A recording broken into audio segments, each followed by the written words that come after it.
Hi, my name is Gallin, and our guest for today's interview is Rav Nachum Pavlov of Ashkelon. Rav Pavlov, thank you for being a guest on our show. Rav Pavlov lives in Ashkelon. He is originally from Iowa, as in the Music Man, as in River City, Iowa. Did any of you see The Music Man? If you didn't, you should, and you should only see it with Robert Preston, because only Robert Preston can be the Music Man, like only Basil Rathbone can be Sherlock Holmes, and only Bela Lugosi can be Dracula, and only William Shatner can be Captain Kirk, with no disrespect to the people who followed him. And only I can be me, and only Rav Pavlov can be Rav Pavlov, and the same with you. Bishvil mi nivra olam, as the Talmud said. The world was created for me. We're all special. So let's get our show on the road. We're going to be talking with Rav Pavlov about the Jews who came from what once was known as the Soviet Union, Russian Jews and others from other parts of the Soviet Union. And there's a large community of ex-patriot, ex-Soviet Jews in Ashkelon. Rav Pavlov, what would you like to tell us to get to know your fascinating community to begin with? We have 40,000 Russians in it's a third of the community in Ashkelon. They, after communist Russia, communism have become completely separated from our people, from our God. And they've come to live in Ashkelon. Many very wonderful people. We were successful in 10 years of work, actually based on the Wolfson Foundation. A tremendous amount of effort, a tremendous amount of money to build a new community. A community, a kehila, a community of Jews from all parts of Russia. It's a community which is based around a shul, a Knesset, which is activated by these people themselves. They're involved themselves in this, in bringing Judaism to their own homes, bringing Judaism to their other homes. There, as I mentioned, 40,000. We have connection with over 1,000 families. I have two questions at this point. You say a third of the population of Ashkelon, meaning Ashkelon has 120,000 residents, 40,000 of whom are Jews. You say I'm not Jews, Russian. Excuse me, Russian Jews. Oh, Jews. And they're all Jews. And you say Russian Jews. Do you mean Jews from Russia or Jews from the old Brit Motzot Soviet Union, including Kazakhstan, Uzbekistan, Ukraine, Belarus? You mean the whole old Soviet, not just Russian Jews as in what's now today Russia, the whole old empire. Polish, everything that's Did they maintain, within the 40,000 Jews from the old Soviet Union in Ashkelon, did they maintain their own individual groups according to the city or parts of the old Soviet Union which they came? No. Really? Very interesting. There's no social, except for, say, Kafkaz, or for Bukhari, or for Georgian Jews.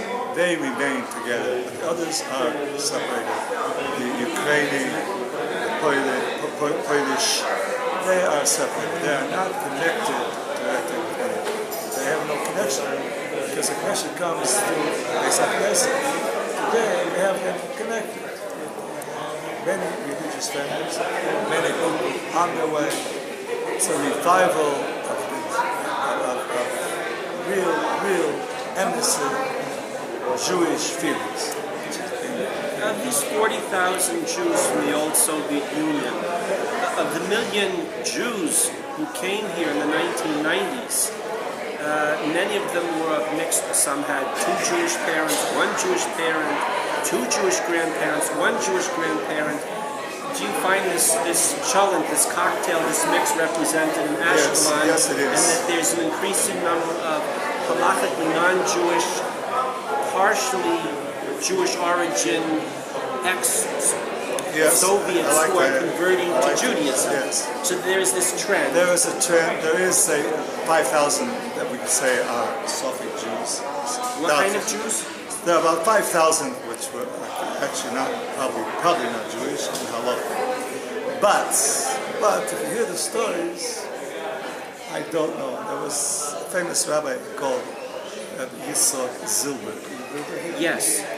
He was the first Ashkelon, the first person to really work with the Jewish. Did he teach at Yeshiva at Devar Yerushalayim? Yes, he did. I knew him. I was a student there in the winter of 1984, and he was teaching the time when Rav Aryeh Carmel was also still alive at the time, and I was privileged to take classes with him, and of course Rav Arlich, the Rosh Yeshiva. He says he thinks that they're all Jewish. And believe me, He did. Believe me, from the stories, I can tell you many, many stories.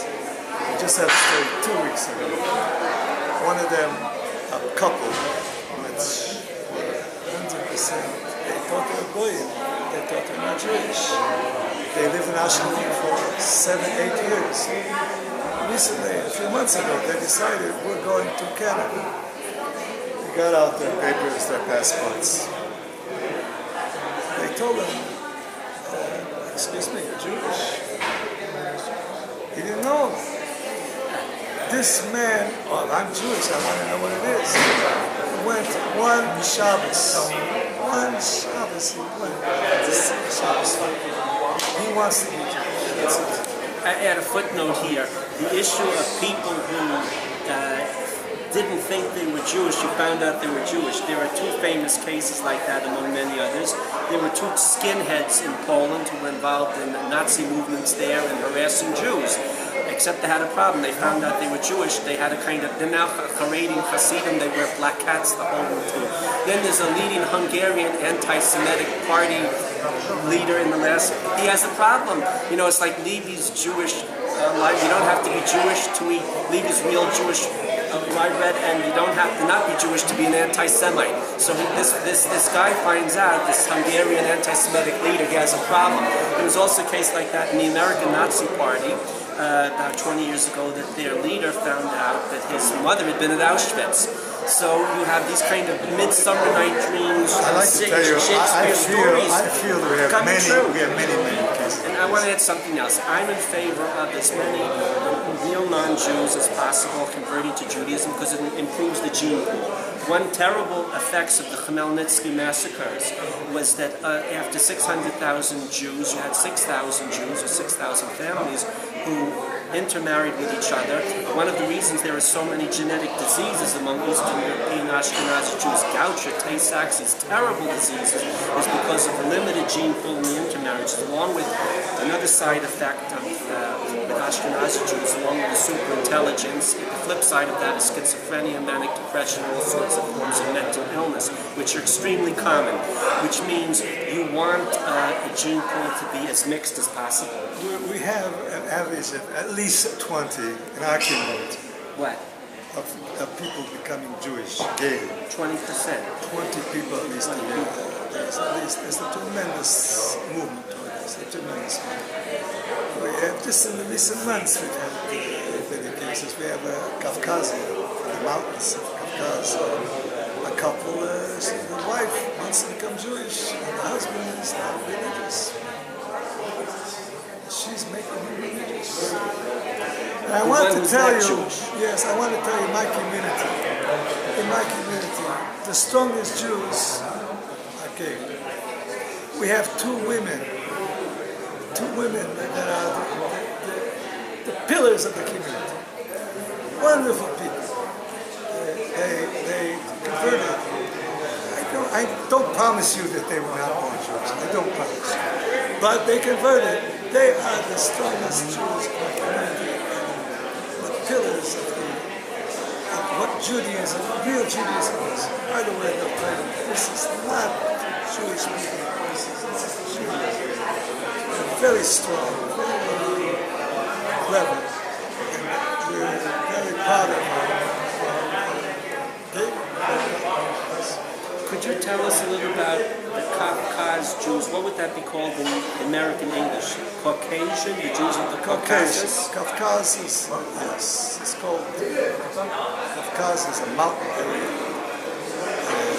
It's a mountain area near Syria, the Syrian border. It's that area, there are many nations. Iran, Syria, and Turkey come together with what was once the Southern Soviet Union, which are now independent countries. Yeah, they're independent countries now, but the Jewish community there, they were mountain Jews. They were called Jews from the mountains. In Yiddish, they were known as the Jews from the mountains. They didn't have major rabbanim. There was not rabbanim. They had rabbis. There were few of the better Talmudim used to go to Vilna, used to go to Mir Yeshiva. They came back and Shoftim. Would you explain what Shoftim is for our viewers who don't understand the Hebrew? Shoftim means to do the slaughtering, kosher slaughter. They have to have a lot of it. They have to be just a lot of rabbi to do such a thing. And they taught the children, and they arranged the prayer services, and they ran the community, and they were very fine people. But there's no major Jewish community. It wasn't a major Jewish functions. It wasn't. They lived in the mountains. And as you talk to them, even today, they explain to you, you know how we lived in Kafkaz? You know how we lived in Caucasian? This is how it was. The men, what about the ladies? Did they carry knives and guns too, or it was the men? I never known it. Do they still carry them? I'm not asking another question. That's another question. How old is this community, the Jews of the Caucasus? How far back we have do no go? clear information. What are their traditions? It looks to us this came over close to 2,000 years. It's a very, very old community. There have been people that have come from Syria later. There have been people that come from Morocco later. There's people that came from Spain later. There's people, but these are Jews that remain Jews for one reason. They have a Jewish heart. They remain Jews. They knew there was one God and they were Jews. They remain Jews. It's unbelievable that such a thing could happen. It just shows how much God is really looking after the Jewish people. That they were able to remain a Jewish community. I want to ask you about that in terms of World War II. There was a short period where the Nazi armies invaded south of what was then Stalingrad, it's now Volgograd, the Caucasus, and even put the Nazi flag on the highest peak. They were going for the oil fields in Iraq. They didn't get there. So some of these Jews, at least for a certain period, would have been under Nazi rule. How did they? Most of them were not. They were the parts that the Nazis didn't get to. They didn't get to those parts. I assume that they had difficulties. The main difficulty they had from communism. They became very communist, very close to Stalin. They have all types of pictures of them. Stalin were very close to the Nazi, to the communist parties. And that really more or less changed their Judaism, but now they're coming back. And they are involved now in Ashkelon. They're building their own community. That's the second synagogue in the community. It's being built by Kafkaz. But being built by Kafkaz means every stone they built. They're building by hand. There's 10 of them that come. In order to do it, they're doing it. They build it themselves. They're building a beautiful building with their own. Because they have the traditions of craftsmanship. These are the kinds of things they did. They want their own classes, they want everything. They keep themselves in the most not religious, but they're wonderful Jews. They're willing to really put their whole hearts and their souls in building. When they talk talk among themselves? Do they talk in the language of their areas they come from? And then when they talk within their different groups, they talk in Russian? Most of the Caucasus do know Russian. Within themselves, they talk in their own native language. But when they talk, like, say, to someone from Ukraine, their common language for the is Russian. And they don't know Russian. They know a little bit. Some that do know well. Studied Russian schools. But they're very... The mountains made them strong Jews. I think the mountains make anyone strong people, because people are sick. You don't survive very long in the mountain. You have to be strong. But by the age of 5, you're gone. I mean, it's a brutal natural selection process, but it selects the people who are physically very hardy. In fact, in some of those areas, you have people living to 120 and running up and down the mountains at 90. I've heard these amazing stories. Do they miss their mountains? Ashkelon's so flat, and the ocean. How do they move from riding a horse in the mountains to going surfing on the beach? That's a good question. It must be a culture shock for them. What kind of food do they eat? Borscht and sauerkraut and cabbage? No, borscht, they don't eat that. They have things that we don't eat. Borscht is beet soup from Russia. They don't eat that down there. No, they have their own food. For Yom Tov, for Shavuos, they have special foods. Do they have their own little ethnic restaurants down there? They haven't got the fun. They don't have restaurants. Their houses are special types of food. Every Yom Tov is special. Every holiday has a special. Wow. Since they can build themselves, do they build houses in style from where they came? But not to that extent. So they still maintain their musical and cultural traditions, singing and dancing from their the old country. In other words, we can expect them about 50 to 100 years to become real Israelis. And how do they relate to you as their rabbi when you got off the Wells Fargo wagon from Iowa and Music Man with Robert Preston? You're their rabbi, and you come from the cornfields of Iowa. I tell you, I have a tremendous amount of respect for them. They're very respectful. When I come to speak, I sometimes speak at fairs. They won't touch, they won't eat until I come. They won't touch the food until the rabbi comes. They're that polite. I think Israel we could all use to learn a little that kind of courtesy. We do us all some good over here. Sometimes some of them don't understand Hebrew. I usually speak to them. I don't understand. They're so respectful. They understand. Most of them understand the point of what I'm saying. They're interested.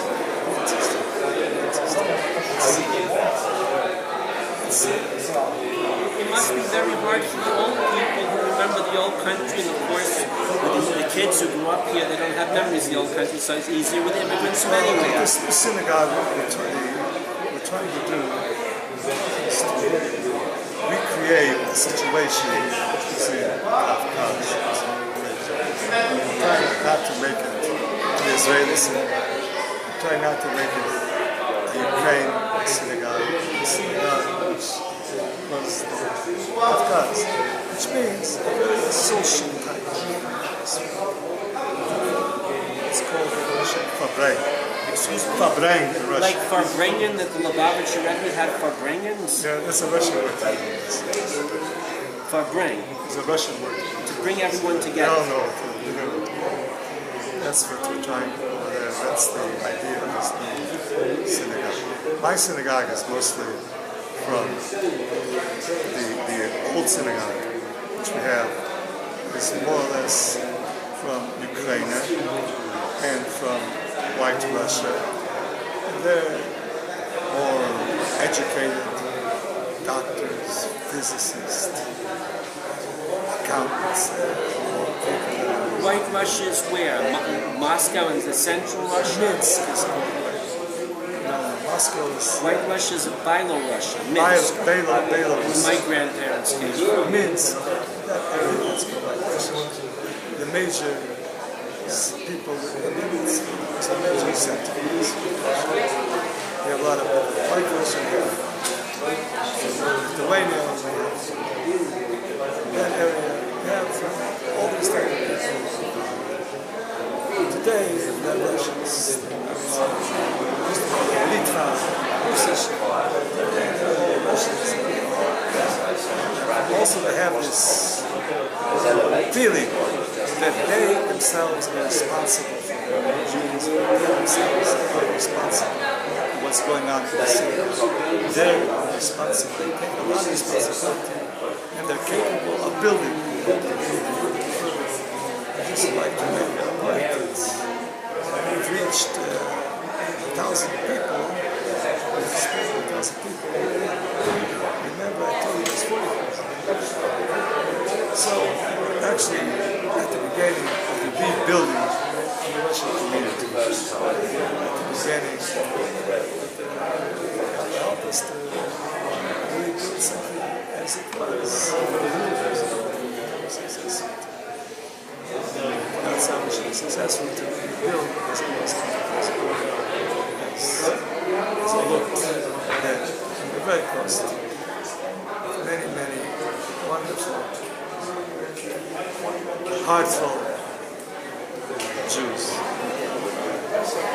together with us.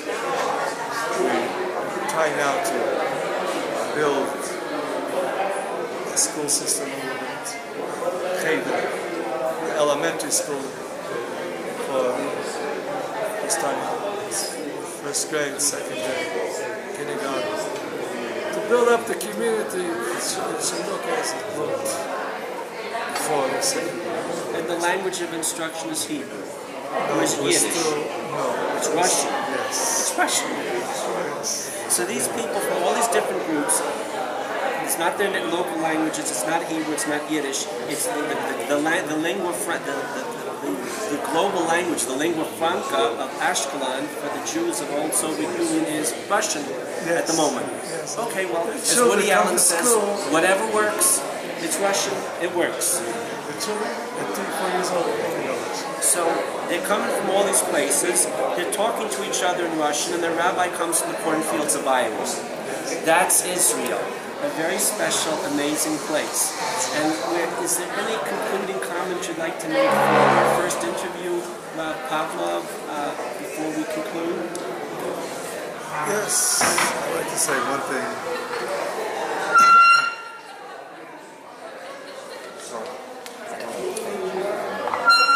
We know that there's many turmoil going on in Israel today, and, especially in a place like Ashkelon, there is a certain amount of friction, and the friction, in my opinion, is coming from the lack of respect religious community that won't respect non-religious people. I think that the problem will be solved. That's what we're doing in Ashkelon. We're on the way to solving a lot of problems. And we should know that we've had tremendous help from our Kodesh Baruch Hu. Unbelievable stories. Unbelievable, one after another. I'm sure I could give you a couple hours to speak to you about all the stories that we have. We'll do that in future interviews when I come to Ashkelon. Okay. As far as the friction that Rav Pavlov referred to, I like the Israeli version compared to the friction in other countries such as Syria or Iraq or Egypt. Our friction looks very good.